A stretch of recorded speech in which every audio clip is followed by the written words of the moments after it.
University మంచి భవిష్యత్తు కోసం తెలుగు విద్యార్థులు ఇష్టపడే యూనివర్సిటీ. కాల్ 9059052378 9059052379.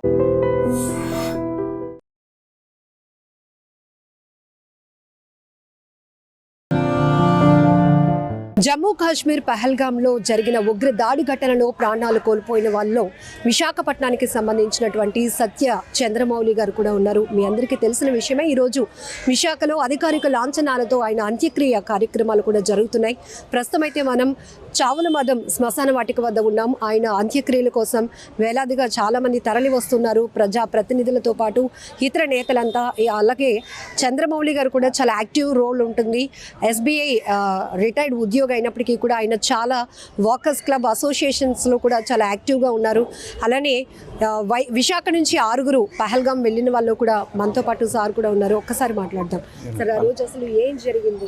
1 గంట ప్రాంతంలో మేము అదే మినీ స్విట్జర్లాండ్ అని చెప్పి ప్లేస్ ఉన్నది పహల్గాం మీద కొండ మీద. అక్కడికి వెళ్ళాము. వెళ్ళేసరికి అక్కడ మేము ఎంట్రన్స్లో నుంచి దూరంగా వాష్రూమ్ ఉన్నది. వాష్రూమ్ తిరిగి వెళ్ళి సర్లీ మొహం కడుకుని వచ్చేసరికి ఈ ఎంట్రన్స్ దగ్గర సౌండ్స్ వినిపిస్తున్నాయి, తుపాకీ పేలిన సౌండ్స్. ఏంటో అనుకున్నాం. తర్వాత 2-3 నిమిషాలకి తెలిసింది అదేంటంటే టెర్రరిస్టులు ఫైరింగ్ చేస్తున్నారని. సో పరిగెట్టి వచ్చాము. పరిగెట్టి వచ్చేటప్పుడు బయట పారిపోవడం కూడా వీల్లేదు, ఎందుకంటే అక్కడ అంతా కార్టన్ అయ్యి ఉన్నది. ఇది గ్రిల్ వేస్తుంది.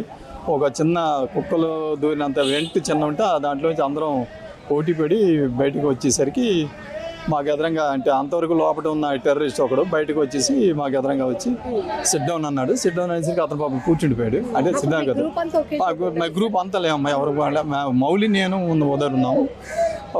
ఈ ఆడవాళ్ళు వేరు వేరు దిక్కులో ఉన్నారు. సో వాడు అనేసరికి అతను కూర్చుండిపోయేసరికి ఇక వాడు నా పేల్చేస్తాను. నేను పరిగెట్టాను.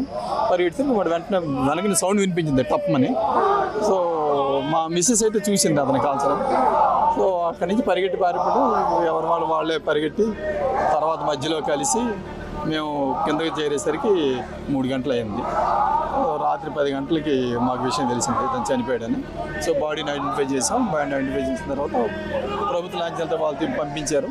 మేము అదే నెక్స్ట్ డే బయలుదేరి జమ్మూ వెళ్ళి, జమ్మూ నుంచి ఢిల్లీ టు విశాఖపట్నం చేరుకున్నాం. సార్ మీకు టాయిలెట్స్ దగ్గర ఉన్నప్పటికీ మీకు తుపాకుల సౌండ్స్ అనేవి అప్పుడే వినిపించాయి.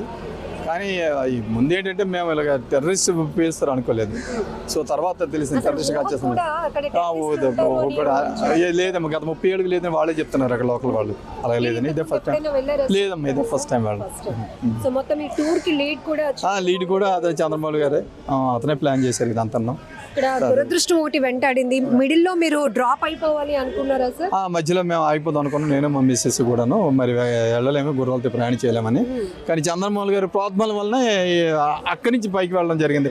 వాళ్ళ మిస్సెస్ కూడా వద్దు, నేను ఇక్కడ రాళ్ళు ప్రయాణం చేయలేనన్నా వినుకోకుండా అతనే కొద్దిగా ఏంటంటే ఇంతవరకు వచ్చి చూడకపోతే మరేంటి అని చెప్పేసి బలవంతం చేసి వెళ్ళమైంది. అందరం వెళ్ళాం. ఎంజాయబుల్గా ఉంది. మౌలి గారు అతనికి మృత్యువు లాగినట్టు అనిపించింది. అంటే ఇదంతా చూస్తే అలాగ అనిపిస్తుంది మాకు. సో ఆ టైంకి మరి అతను చనిపోవడం జరిగింది. సార్ ఇవి ఐడి కార్డులు మొత్తం పేరు అడగడం జరిగాయంట. మేము కూడా అక్కడ వాళ్ళు చెప్పగా వినడమే కానీ మా దగ్గర కదా, ఎందుకంటే చాలా దూరంలో జరిగాయి అవి. జరిగిన తర్వాత మేము అక్కడే వాళ్ళ డిస్కషన్లో అక్కడ కాల్పులు ఇవన్నీ జరిగితే వాళ్ళు ఏడుపులు వదలు గట్ట వింటుంటే ఏం జరిగిందని మేము చాలా దూరం నుంచి చూసాము అదంతా ఒకే మైదానంలో. సో అప్పుడు ఎప్పుడైతే జనాలు మా వైపు పరిగెట్టుకుని వస్తున్నారో, ఎందుకంటే వాళ్ళు బయటికి వెళ్ళే ఛాన్స్ కూడా లేదనమాట.